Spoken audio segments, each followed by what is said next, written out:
Let's Talk Marketplace. Der Marktplatz-Podcast mit Ingrid und Valerie Dichtel.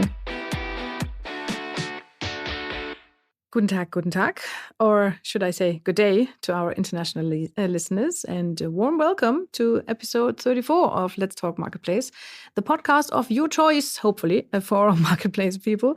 My name is Ingrid Lommer. I'm a journalist from the German e-commerce magazine Internet World, where I have been reporting about online marketplaces, businesses for, I don't know, the last 8 years or something. And by my side, behind the mic, as always, is Valerie Dichtel, founder of Marketplace Uni and your expert in all things related to online marketplaces. And my special focus is on fashion brands, sports brands selling on European B2C marketplaces. And I'm doing this already for more than 12 years. But mainly what we do is we educate and analyze and share insights about strategies in the marketplace business. And my true passion, to be very honest, is to connect marketplace managers and create the biggest marketplace manager community in Europe, because I was at that place as well in former times. And I really wish that no one in our industry has to do this trial and error thingy all by yourself alone anymore. So I founded the Marketplace Uni, and I'm really, really glad that we have our next podcast episode here, which I tried to do the intro with ChatGPT, but Ingrid deleted almost all of it and rewrote it again for herself. Yeah, well, go figure. I mean, ChatGPT is a nice thing, but so far, I'm still better at writing. Yeah, I mean, you're a journalist, right? Yes. And I'm more the talking person, so that's the reason why I sometimes get some tools to support me. Yeah, right? That's why we're doing a podcast. But tell me, Valerie, why are we talking English today when we normally speak in German, and why did we have this lengthy introduction today? Okay, we speak English is the reason why we have our super interesting topic today. It's about how to expand on marketplaces in Europe. And I mean, Marketplace Uni already internationalized and you didn't yet. So we're always trying to figure out if we speak German or English. But with this topic, especially, it just makes sense to make it in English, because just to do it in German is like missing half of the crowd. So that's true. In regards to this topic, we said, let's do it in English and talk about expansion, because this was also a big topic last week. But tell me more, what happened last week, Ingrid? Yeah, that's right. We met, I think, more than we met in our whole connection so far. I think 3 times a week. But mostly we met on ECD of TradeByte in Munich. And it was my first time to go there on that event. And you still can't believe it. I know. You've been telling me like forever. Well, how can you be a marketplace expert and never been to ECD? Well, you can, It's no problem at all. But I do agree it is an event to be. Yeah, this was sort of a class meeting. You saw that you couldn't walk like for 2 feet or something. And then someone came up and said, hey, hi Ingrid, how are you doing? Whatever. And so everyone who is somebody was there to talk to. And I met a lot of my LinkedIn contacts, which I hadn't met in person before, which was nice. Robert Wahl, talking to you here. And the conference itself was interesting as well. Some nice insights, which I directly put into action. There's going to be some articles coming up, especially about the auto market, for example. So that was a good day for me. And for you, I think you have been, I just didn't see much of you because you were all the time in some kind of conversations with people. Yeah, it was so funny. So many people told me like, Ingrid is also there. I was like, yes, sure, I know. I know. But some of you already think we are working together. We are actually right now just doing the podcast together. But just a lot of work. We just, So to be very honest, this is the second recording of this podcast episode, because actually we had a guest invited, Merv Kaya, but we had really, really big technical issues with our recording. So we had to record it again, and we didn't have time to include her. So very sorry for that, Merv. Yeah, shout out to you. We find another opportunity, I think. Yes. So what we did actually last week was like we had our Marketplace Uni Summit on Wednesday, where all our participants met in real. And there I can always see like how the connection gets deepened and how big the joy is also to meet each other, to meet your fellow participants and class members. And that's what we did on Wednesday. And then on Thursday, there was the ECD. And I can't remember when I talked the last time so much on one day. Really, my voice was almost destroyed on Friday. But it was like also I was so happy to meet so many people finally in person, because there was like 3 years gap because of COVID, right? And we already did connections via online because we know how to find solutions, right? But it was always pretty different and connecting to see so many of you in real. Also our podcast guest, right? Yao Afram, we saw in person, Alistair Dawson, Marco Albert, for example. And that was like really, really, amazing. Yeah, that was a cool day. Yeah. Had fun. Yeah. Now a lot of work to do, but it was also, interesting to see what topics do we had. So I would say the main topic was profitability and expansion together, right? Like how to improve our turnover. But first of all, it needs to be profitable. And this also leads us somehow to the topic of today. But absolutely. First of all, I would say, Ingrid, tell me more about what happened in the industry. Because you didn't have any time to read any newsletters, I guess, last week. Yeah. Well, so some newsflash. Newsflash. Well, what's my first point? My first point is Temu. I think Temu is always fun. It's not for the planet, of course, but industry-wise, because people always get so excited about what Temu does. So this time, there were lots of Temu sellers found cloning Amazon storefronts. So they steal photos and descriptions and certificates, and bullet points, like everything, like the whole product page. And of course, the product itself is a copy too that is then sold. So at the moment, the retailers mostly suffering under this are other Chinese Amazon sellers. There is a bit of irony in there, I think.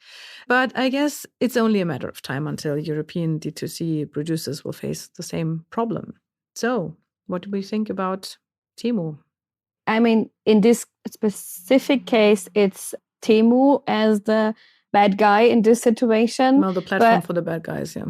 Yeah, but to be very honest, I don't think that this is like, I think this is just the beginning.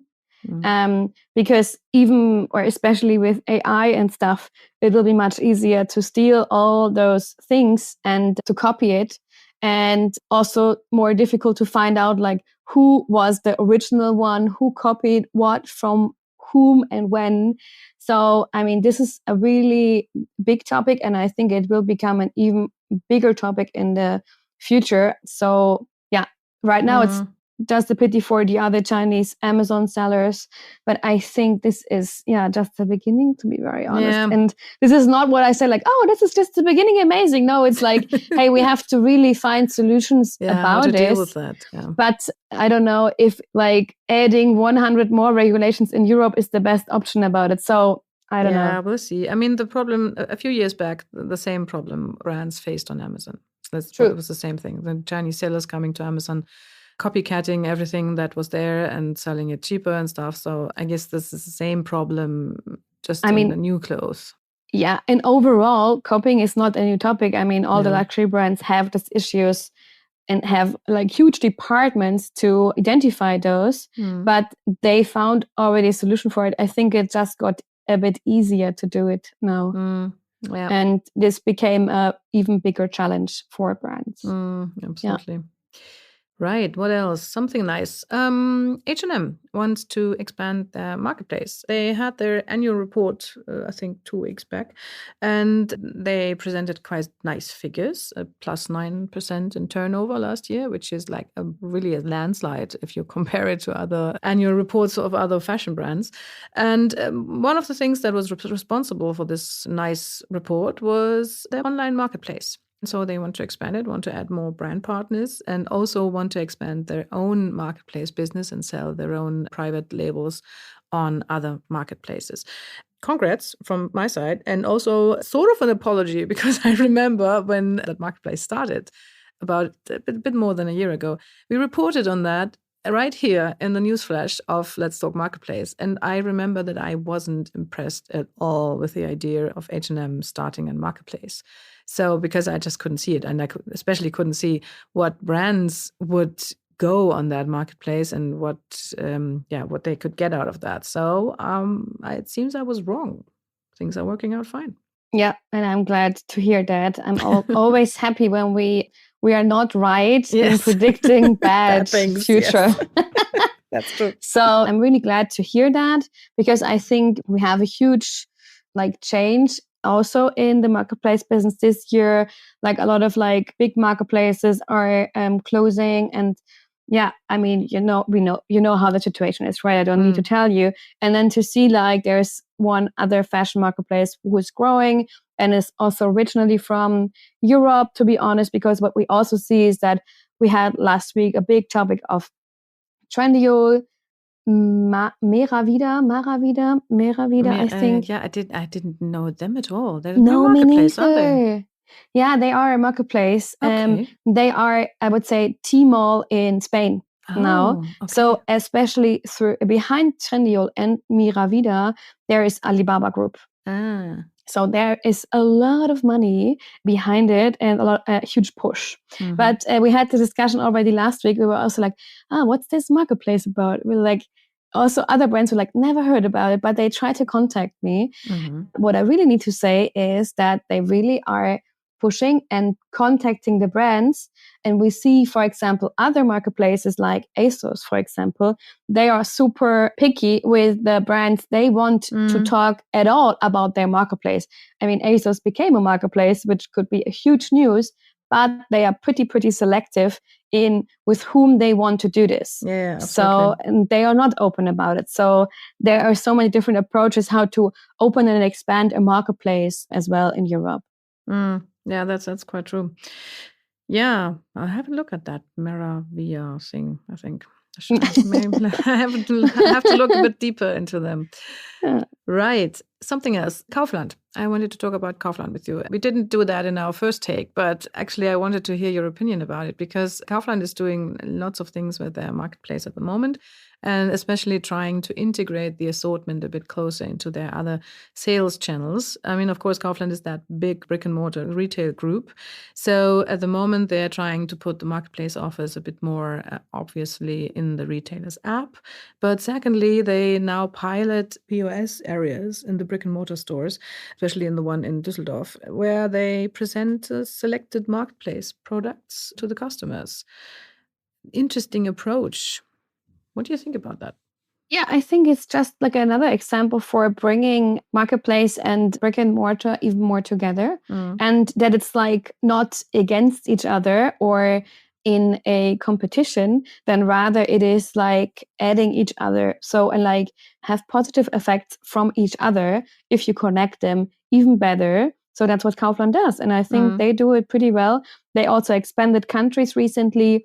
So, I mean, thinking about that, Kaufland was before Real and is actually a supermarket, and becoming such an important marketplace is really a good sign to see, hey, they are really doing a good job. Yeah, they've been really pushing it. There's a lot of money from the Schwarzgruppe behind there. So that's true as well. Yeah. Look, I'm interested in that. I think I'm planned to travel to Düsseldorf a few weeks' time and have a look at that area and talk to some people. Would be interesting, maybe. Mm-hmm. Okay, finishing up my newsflash with some yellow press item, but I have to present that, because an Amazon operative manager has been sentenced to 16 years in prison for stealing over $9 million from Amazon, together with several accomplices.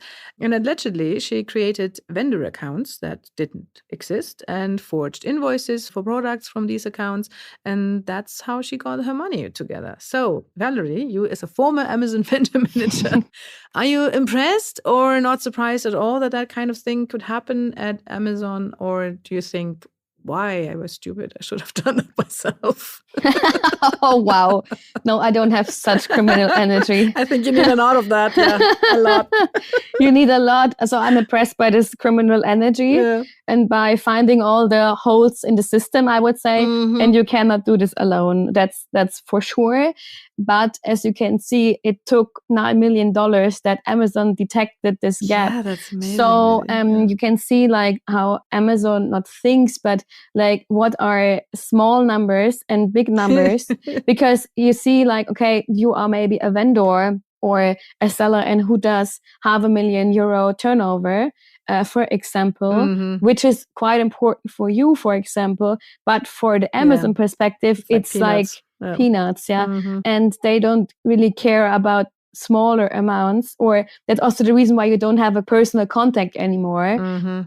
So that's a good point, yes. Yeah, just to see how they think, how they act, and what huge systems are running behind, right? And but you also don't have influence in those systems and machines who are running. And for example, giving you really shitty vendor orders, but you cannot do anything if you work for Amazon anymore, because it was always hands off the wheel was the big word for it. Yeah. Yeah, that's a good point. Quite interesting.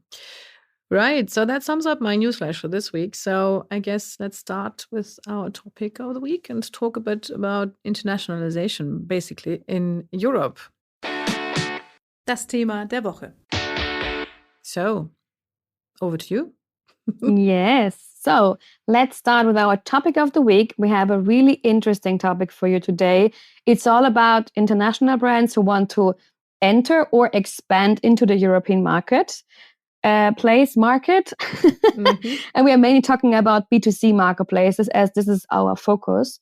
So what you see is many brands from outside Europe are showing a growing interest in our market, but also from inside. So we also will talk about brands inside Europe expanding in Europe. So for example, from Austria to France. But this example I give you from outside Europe because the interest is really big, but it's not as simple as it might seem, because Europe is a pretty complex market with many different languages, countries, marketplaces, tax regulations, currencies, cultures, tastes, and rules. And for example, it's not like the US market at all, because I get this notice of, oh, well, we're top lead in the US. Now we expand to Europe as the next easiest and most logical step. And many brands burned their fingers on Europe already. For example, Gap a few years ago. Gap had 8 brick and mortar stores in the 90s in Germany, also with like huge expansion plans.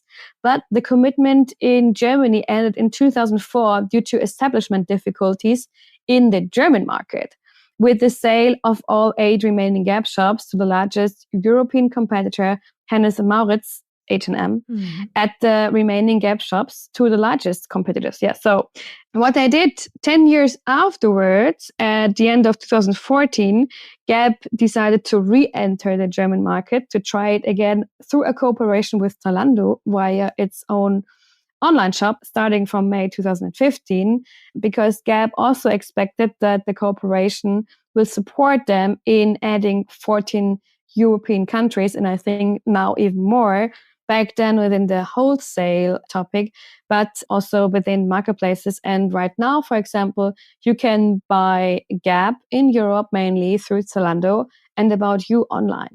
And yeah, that's also like just one example why we talk today about this topic. Actually, we have had our guest here, Merve Kaya. She's actually well known for helping Turkish brands entering the European market and has a big network for that. That's the reason why we actually have invited her. But due to, as we said already, technical issues, we had to change our topic and to do this like in a, I would say, quick and dirty version between Ingrid and me.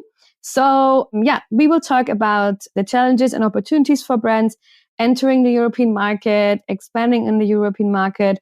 We will clear up with some common misunderstandings and discuss also the key factors for success in Europe. So, Ingrid, what do you want to ask me?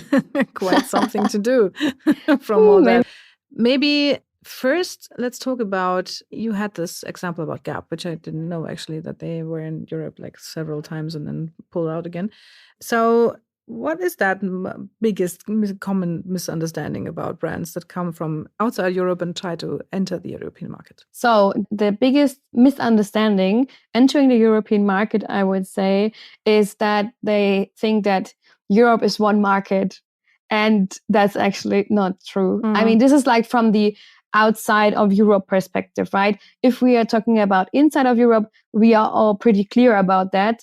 Are we though? Because I just had a nice conversation about this with Timo Dedrich, because he posted, no, it was Robert Wall, yeah, because he posted about the Pan-EU program by Amazon, and he's mostly talking to sellers who sell on Amazon, and they often come to him and say, I want to internationalize, I want to use the Pan-EU program, and they think that's it, yeah, you put a few buttons and then can internationalize, and basically it's just the same if you sell your product somewhere else, in France or wherever, and the automated translation system of Amazon will just do the job and that's it. But it's not. Okay. So maybe that misconception isn't only for brands from outside Europe.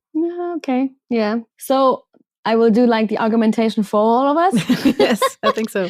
No, it's really like the common misunderstanding is that Europe is Europe, right? It's like one country, behavior and trends and taste and so on. So I just give you an example about taste and trends in terms of assortment, right? For example, I worked a long time for the swimwear department, and you can just imagine like swimwear, for example, in Germany is a lot like super covered, like a lot of like fabric everywhere, and mostly blue colors and maybe white and black, right? So I feel cold out. You just described my swimsuit. Why? I don't know. I'm too German. For example, if you go to the Southern European market, like the French, right? Like the French as well as the Italian, like they have like super less fabric, super sexy cuts, right? And they also, for example, back then they used a lot of like nude tones and also pastel tones. For example, you could have sold men's swimwear in rosa or rosé in France. It would be no problem, right? Cool. It would be not imaginable in Germany. So just like this slide example, and then we try to expand, for example, with our German swimwear brand to Tmall in Shanghai. I was there, and they were like, no, that's not fitting at all from the taste. And next topic, from the sizes as well. So we have different size maps, right? So we have like, maybe in Germany, we have confection sizes like 36, 38, 40 as well for the guys. But in international, we have maybe small, medium, large. But in China, for example, it was the case that they was like, oh, you're starting at small. That's nice, but we need XXS and then till large maximum, because we have different structure of our shape and body, right? Like just to speak with the fashion part. So then you have topics like hard topics like the instructions, care labels, hang tags, language-wise, right? If I want to expand to France, I cannot have like care instructions who are just in German, for example, added. Yeah, we have different regulations in terms of material compositions in the different countries, right? Some of them allowing merino wool, some of marketplaces allowing it, some of them not. So especially when it comes like to wool, special fabrics, fur, for example, huge discussion topic. So we have also different legal regulations in terms of material compositions, which you need to take care of. And this is like just, I would say, the base legal parts about assortment. And we have so many different other aspects, right? We have, not every country is like as easy to enter in Europe, like, for example, Germany. I would not say that it's like super easy to enter Germany, but compared entering Germany versus Switzerland or UK, e-commerce wise, there are also different regulations in terms of like logistics, customs, export, import, currencies. Yeah. Next big topic, currencies. Currency differentiations. Yeah, let's go into some of those aspects a bit deeper, because you have been now going over them like really broadly. And I think any of those topics would deserve, I don't know, its own blog entry or something, because there's lots to say about all that. Yeah. So maybe first let's start out with the platforms themselves, because one common misconception that I always come around is it's easy if you do internationalization and use marketplaces for that, because the marketplaces take care of so much. And that is true up to a point. Yeah, of course, it is comparatively easy to start with menue or with Zalando on different marketplaces. And it's easier than setting up your own online shop in each country. I would agree, but they only help you up to a point. So what can brands expect from marketplaces when they internationalize, and what can't they expect? So I would say it's always depending on, we have ACTA alarm. Yeah, well. But we have to, I'm really sorry for that. ACTA is our I would say. Our piggy bank. Yeah. Mm-hmm. You have to pay in if you are not specific enough when answering. That is our piggy bank. Very important. And we always try not to feed her. Yeah, that's true. But depending on like where you enter in the European market, right? For example, if you want to enter Otto as a marketplace, you need to have a German VAT ID, a German headquarter in best case, and also German fulfillment, right? So, they are super restrictive. Little sneak peek, they are working on that. I just had a talk about that, and they want to make it easier, at least for European brands with inside the EU, with headquarters inside the EU, to ease that a bit more so that it can sell on Otto. But, that's perfect, because even Austrian Bird had topics with that. Yeah. But for example, I think, or my opinion is always like, it's easier, as you said, to expand a market through marketplaces. That's true. For example, with Zalando or Amazon as well with the Pan-EU. But you need to have a German entity or like a European entity to start in Europe, right? This is like, first of all, important. And then you set up tax-wise as well here in Europe to have a base. Mm-hmm. Exact tax consultancies I don't do, right? I would say no one does. This is one of those topics that everyone tells you, I'm not doing tax consultancy. Yeah. No, but shout out, there are like actually two great companies to do this. It's TaxDo and it's Hello Tax. And I recommend those two if you're entering the European market, because they know what they do e-commerce wise in Europe. And they can also automate it, because this is really, really important that those topics to the very special experts. Yeah, big issue. So. It's really a huge topic and gives us all a headache always, yes. Which I also found out last week. But coming to this later, tax-wise, you need to be prepared. What it makes easier for you if they have a pan-EU logistical service for you, where you can set up your products, for example, at ZFS, Zalando Fulfillment, or FBA for Amazon, where you can easily also try new markets, and you don't have to establish a fulfillment center or so on in Europe, which is often or find a service provider who take you for half year of a pilot test. This is not easy to find someone. Yes, yeah. So what I also like about is that you also have in Europe great full service partners. For example, they also support you in setting up and expanding.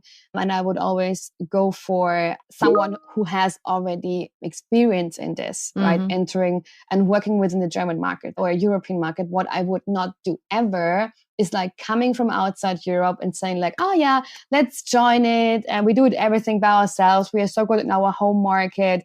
Europe is pretty similar. Let's do this. No, it's not. It's the nitty-gritty devil in the detail, I would say, country by country. So what you need to be aware of every country, a change in the country, is you have different prices, logistical-wise. You have different behaviors of the clients in terms of marketplaces. So return rates is super difficult and super different as well. And also you have to do different cost calculations depending on the country. Yeah. So, I mean, coming to this business case wise, what do you need to take care about if you calculate a business case? For example, Germany compared to France is you have different logistical costs, like shipping costs to the country, and different return costs. For example, a parcel in Europe, ZFS, whatever, roughly about in Germany, from Germany to Germany, I don't know, €3.50 to €4. Yeah. In France, it could be already €5. Yeah. I don't know it exactly, but to the Netherlands, it could already be €7, or Switzerland could be €15. Just logistic costs outside shipping, right? Mm-hmm. Just to have a feeling about, okay, oh, I have a brand with articles for about €20 recommended retail price. Okay, forget Switzerland. You don't even need to calculate it. So this is like logistical costs, return rates. The Germans are the best in return rates. Yeah, Oh, yes. They are the leaders of the return rate, especially at Zalando. So return rates could go high up, for example, dresses to up to 80%, which is insane. Yeah. But compared to France or the Italian, they return much less than Germany, for example. Yeah. So it could be that the higher shipping costs to France are not destroying your business case because the return rate in this country is lower. So this is one part. Then you have to be aware about different currencies. I mean, France and Germany has both euro, but for example, Switzerland has the francs. UK has the pound, right? So you have to be aware of that. And we have different VAT taxes in the different countries. So it differs from, I think, 19% till 23%. You also have to be aware of that in your recommended retail prices. Well, you can also add in that list of things that are different in the different countries or that have an impact on your calculation, your business case. It would be advertising, I think, because, of course, there are companies that offer the opportunity to do a European-wide advertising campaign for several marketplaces or just for Amazon, for example. But it doesn't work that well because of the different tastes in the different countries. You have to do your advertising campaigns quite differently in the different countries. And of course, they might cost differently and so on. So this is another point that is going into your calculation that you have to do country-wise. Yeah, that's a very good point. And it's also pretty much depending on how well known is your brand already in the market. Are you a no-name brand in this country? Or do you already have some business in this country, right? It makes it already easier to sell in the country if clients already know you. And now we have additional topic. For example, Amazon is an open marketplace, right? You don't need a brand permission. You can just enter the market to all the different countries, like eBay as well, or Kaufland, for example. But having a look on About You or Zalando especially, they just give you a brand permission if you are a quality brand and if you are maybe a local hero in this country. So it could be the case that they say like, oh yeah, your brand, we give you brand permission for Germany, but not for France. Or we can't give you a brand permission overall because you are not known at all in Europe. Yeah, you get worse condition rates, whatever. This is we had that in our last episode a bit. You remember when you had Christina here from Edding, and which is a brand that is like absolutely well known in Germany. I think like every household has at least 1.2 Eddings in their household. But that is not, as she told us, that is not the case in other countries. So there is a brand coming up who is used to getting the red carpet rolled out in front of them wherever they go. Yeah. And then they start in a different country, and it's just not at all like that because there are local heroes there. And not only the marketplaces are saying, well, what do you want? We have our own local hero, but also the customers say the same, and so they have much higher costs for advertising and also for return rates and whatever, just to get reach within the new audience. A totally different business case. Yeah, definitely. And this leads us also to the topic that you need to have a strategy. Not like, okay, let's push the button and expand to PanEU. It's really, you need to have a country by country strategy if you want to expand within the European market. And I would also suggest to start a new market, maybe with one marketplace, see how it works, and then maybe expand to other marketplaces within this country instead of like spreading all over to all the countries immediately. So I would say start in Germany, and then if you see like Zalando Germany is working, maybe let's do About You Germany or in Bräuninger or Amazon, and then you can also test with Zalando as well. Oh, let's do Netherlands as the next stop, and then try to add your assortment there, see how it goes. And if it works, then expand to other marketplaces in the Netherlands and like do this like country by country, not saying like, oh, we are now starting in Europe. Let's start with Amazon in all the, 7, 8 countries there right now.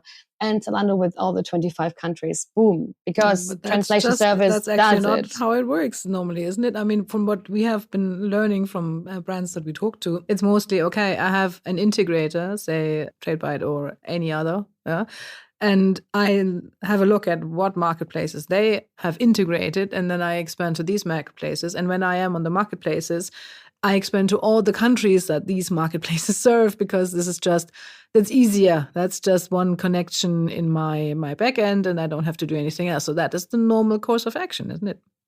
Yeah, but it's therefore also depending, like if you are already known in Europe and if you are already in those countries online. So I would say if you are, and I know that's like the completely opposite of what I said like 2 minutes ago.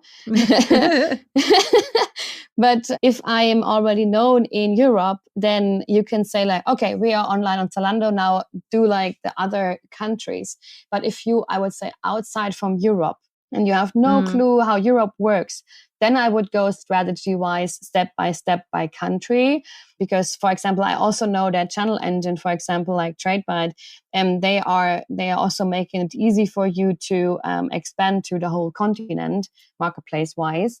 So you really need to see what works best for you, and also what people you have in your company, like in terms of language-wise. Yeah, just imagine you want to expand to France, to La Redoute or Galeries Lafayette. You need to have a customer service who's able to speak French. And to reply in French for the second level customer support.